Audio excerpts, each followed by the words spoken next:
Proverbs 22 and verse number 10. Proverbs 22 and verse number 10. The blessing of the Lord makes one rich.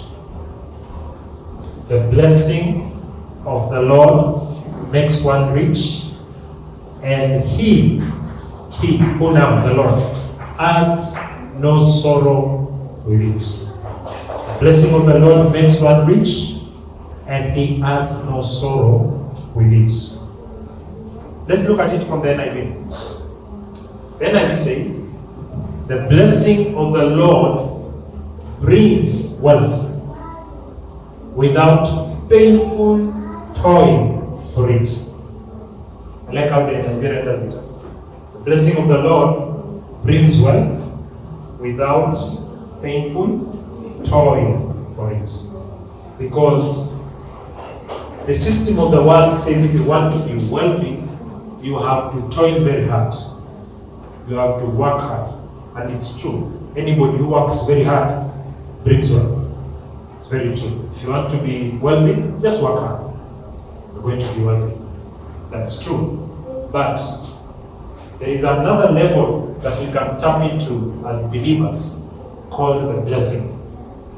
And when you tap into this level called the blessing, this dimension called the blessing, the Bible says it just brings wealth your way.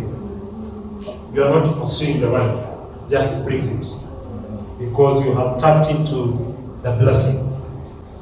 Now, I want us to talk about releasing the blessing.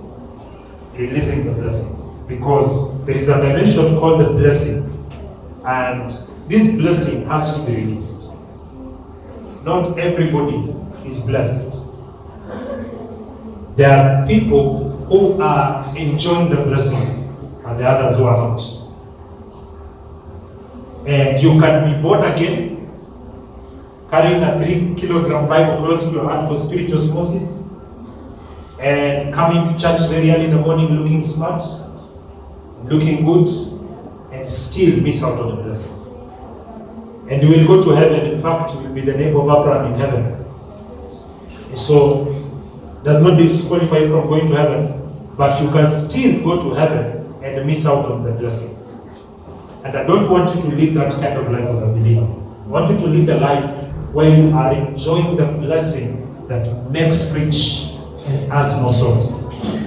The blessing that brings wealth without painful toil. So there are two ways of getting wealth. You can toil and work very hard for it. Or you can access the blessing and just get the wealth without toil. There is that comes through a lot of effort and a lot of toil. But there is also that comes through no toil. It's called the blessing. So you can either toil for it, and there's nothing wrong with it, but you can also just get it through the blessing.